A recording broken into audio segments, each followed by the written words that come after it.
Hi, I'm Eric from Lonesome Reader. Today, the shortlist for the British Book Awards was announced. Dun, da, da, da.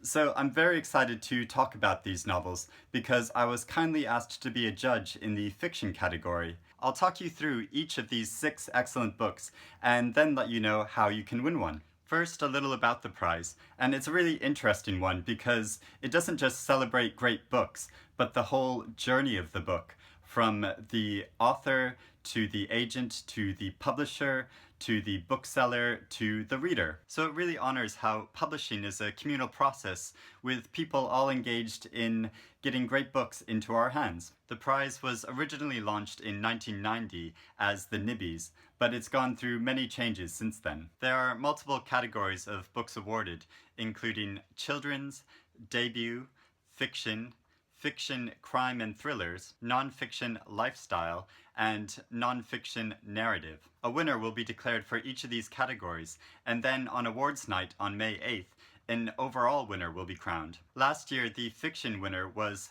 Hanya Yanagihara's amazing and controversial A Little Life, but the overall winner was the very dark and atmospheric and beautifully written novel The Loney by Andrew Michael Hurley. So this is the shortlist for the fiction category, and it's been really interesting not just reading these novels, but learning about their journey to publication, from acquisition to how the publishers went about marketing them. So let me briefly go through each of them. The Muse by Jessie Burton, and this was published by Picador. I first read this novel when it was published last summer. It's a dual narrative following the life of a character named Adele, who's a Caribbean immigrant who moves to London in the 1960s and begins working at an art institute. There's also the story of Olive, who lives in Spain during the politically turbulent times of the 1930s. Her father is a very successful high art dealer, but she keeps her own artistic aspirations to herself. Gradually, the two narrative strands of this novel intersect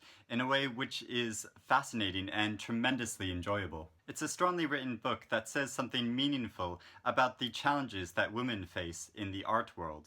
Carte Postales from Greece by Victoria Hislop, and this is published by Headline. So I'm going to let you in on a little secret.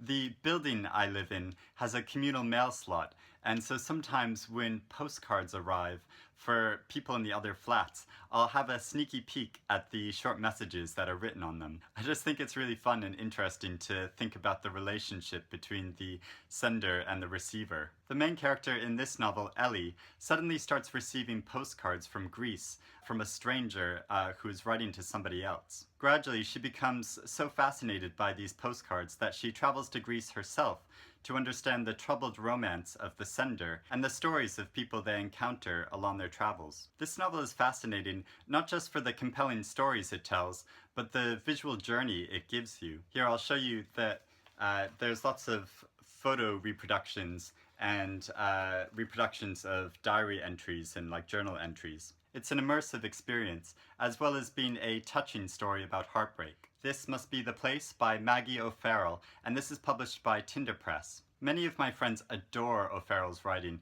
but this is actually the first novel that I've read by her. It's primarily the story of Claudette, who is a reclusive ex-movie star, and Daniel, who is a linguist with a troubled romantic past and a shameful secret. Each chapter focuses on a character related to this couple. The story leapfrogs back and forth through time to form impressions of their tumultuous and dramatic lives. The cumulative effect of this very readable novel is a kaleidoscopic portrait of the way chance and coincidence influence the most important decisions of our lives. It's a skillfully written novel with a lot of heart. Days Without End by Sebastian Barry, and this is published by Faber and Faber. This novel was the overall winner of the Costa Book Awards this year, and if you want to see the moment where Sebastian Barry actually won it, I recorded it, and you can watch it in my reading wrap-up video from January.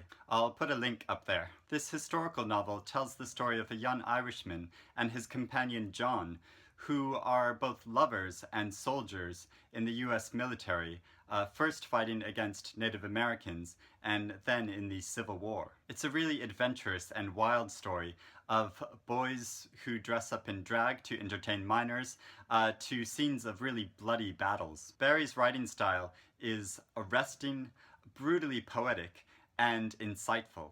The Essex Serpent by Sarah Perry, and this is published by, funnily enough, Serpent's Tale. This novel was a favorite last year among many of the booktubers and bloggers that I follow the most. It's also just recently been longlisted for this year's Bailey's Women's Prize for Fiction. It's a Victorian novel with a modern sensibility. At the center of this story is a widow named Cora, who is an amateur archaeologist that travels to Essex when she hears tales of a fabled serpent that is terrorizing local villagers. But it's also about her new state as an independent woman navigating the complexities of desire and seeking to understand the conflicts or commonalities between religion and science. It's a rich, intricate, and beautiful story. The Sellout by Paul Beatty, and this is published by One World. I'm sure many of you know this novel won the prestigious Booker Prize last year. This novel is narrated by a man, only known as Me,